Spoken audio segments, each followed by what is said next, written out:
ఇవాళ ఎందుకు తారుమారైతా ఉంది? ఇవాళ ఏడాది లోపలనే కాంగ్రెస్ పార్టీ పైన, ప్రభుత్వం పైన ఇంత వ్యతిరేకత ఎందుకు వస్తూ ఉంది? ఆత్మ పరిశీలన చేసుకోవాలి కదా. ఇది మీరు చేసుకోకుండా ముఖం బాగలేక అద్దం బాల కొట్టుకున్నట్టుగా తీన్మార్ మల్లన్న సస్పెండ్ చేయడం ద్వారా మొత్తం బీసీ ఉద్యమం ఆగిపోతుందని, మొత్తం వ్యవస్థ అంతా కుప్పగూలుతుందని, నేను ఒక్కనై కొట్లాడినప్పుడు ఒక బలమైన శక్తిగా కేసీఆర్ ఉన్న కాలంలో కొట్లాడిన, మీరు లేరప్పుడు. వాళ్ళతోని కొట్లాడి గీడికి వచ్చిన ఆయన మేమే గెలిపించినాడు. నన్ను గెలిపించిన మహబూబ్ నగర్లో వంశీచంద్ర రెడ్డిని ఎందుకు గెలిపించలే? వంశీచంద్ర రెడ్డిని ఓడగొట్టింది మీరు గారా? ఇవాళ వంశీచంద్ర రెడ్డి సిడబ్ల్యూసి మెంబర్గా ఉన్నాడు, ఇక్కడ వ్యవహారాన్ని ప్రతిదీ అధిష్టానానికి చేరవేస్తాడని కుట్రవన్నీ ఓడగొట్టి నీ మనిషి చామల కిరణ్ కుమార్ రెడ్డిని పెట్టింది కరెక్ట్ కాదా? ఆడా వల్ల మీ వల్ల కాంగ్రెస్ పార్టీకి మంచి జరిగితే ఓకే, కానీ మంచి జరిగే పరిస్థితి కనిపిస్తలేదు మీ నిర్ణయాల వల్ల. నా మాట ఎవరు ఇంటలేరు, కాంగ్రెస్ పార్టీలని అలిగిపోతా ఉన్నమాట. నువ్వు అలిగిపో, అలుగులో దుంకు.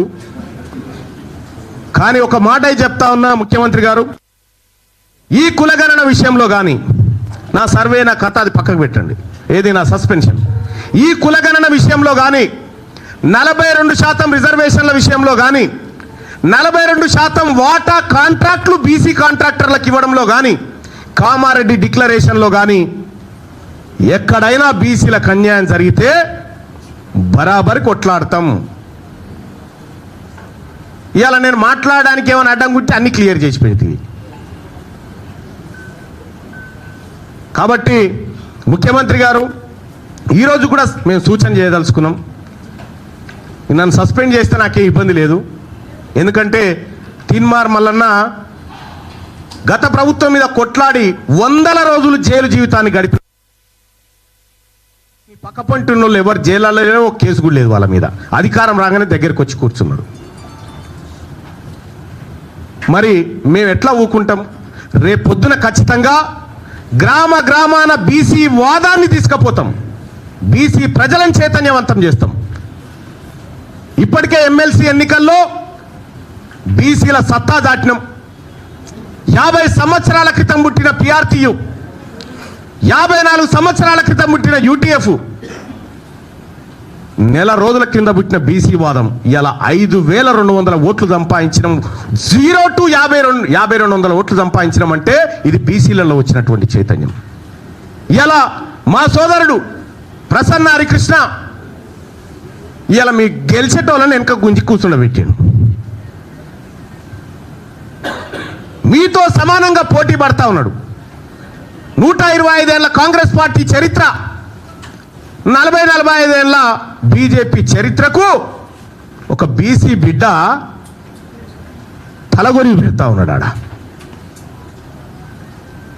ఇలా బీసీ వాదం తెలంగాణ రాష్ట్రంలో బలపడ్డ సూచనలు, మరింత బలీయ శక్తిగా మారుతున్న బీసీ వర్గాలను చూసి మీకు అక్కసు ఉంటే మేమేం చేయలేం. కానీ ఒకటైతే సత్యం, మేము ఇంకా మీ మోచేతి నీళ్లు తాగి బ్రతికే పరిస్థితిలో లేము, ఉండం కూడా. రేపటి నుంచి బీసీలకు దక్కిన వాటా ఎంత, దక్కుతున్నదెంత, మా భూములు ఎన్నిపోతా ఉన్నాయి, మాకిచ్చిన సంపద ఎంత, మా ఉద్యోగాలు ఎంత, మీ ఈడబ్ల్యూఎస్ కోటా ద్వారా 25,000 ఉద్యోగాలు దొంగతనంగా ఎత్తుకపోయిన లెక్కలు ప్రతిదీ బయట పెడతాం, మా ప్రజల్ని చైతన్యవంతం చేస్తాం. వాళ్ళ తీన్మార్ మల్లన్న సస్పెండ్, ఈ మేమందరం కష్టపడి సాధించినటువంటి కాంగ్రెస్ పార్టీ ప్రభుత్వాన్ని కూర్చోబెట్టి దాంట్లో కుర్చీలో కూర్చొని రేపు పొద్దుగాల కాంగ్రెస్ పార్టీని ఖతం చేస్తేనే నీకు ఇంకోటి అంటే కూడా ఆ పని కూడా చేసిపోతారు మీరు. కానీ ఆ పార్టీ బతకాలని కోరుకుంటున్నాం మేము ఈ ప్రజాస్వామ్య దేశంలో. కాబట్టి సోదరులారా, మేము అన్నిటికి కూడా రిప్లై చేయడానికి సిద్ధంగా ఉన్నాం. ఈ సోమాజిగూడ ప్రెస్ క్లబ్ నుంచి నేను సవాల్ ఇసురుతా ఉన్నా, కులగణన లెక్కలు తీసుకొని ఎవరు వస్తారో రరి, అవి తప్పని నిరూపించడానికి నీ తీన్మార్మలన్న సిద్ధంగా ఉన్నాడు. Thank you.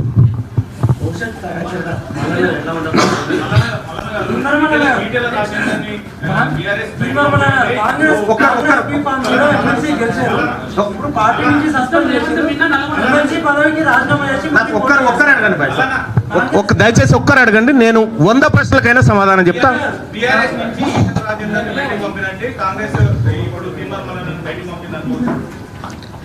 ఈటల రాజేందర్ గారు పోయి ఎన్నికల్లో కంటెస్ట్ చేసి భారతీయ జనతా పార్టీలో చేరి ఆయన రాజకీయం చేస్తూ ఉన్నాడు. నేను ఏదో పార్టీలో చేరడానికి చూస్తలేను కదా, నేను బీసీ మూమెంట్ నడపడానికి చూస్తూ ఉన్నాం. మేము బీసీ ప్రజలను చైతన్యవంతం చేసేటువంటి కార్యక్రమంలో ఉన్నాం. దానికి దీనికి ఎలాంటి పోలిక లేదు. యుద్ధం మా శరీరాల మీదనే, మాలో దాగిన బానిసలు ఉన్నారు కదా, మా శరీరాల్లో వాళ్ళని బయటికి తీయడం కోసం యుద్ధం చేస్తాం.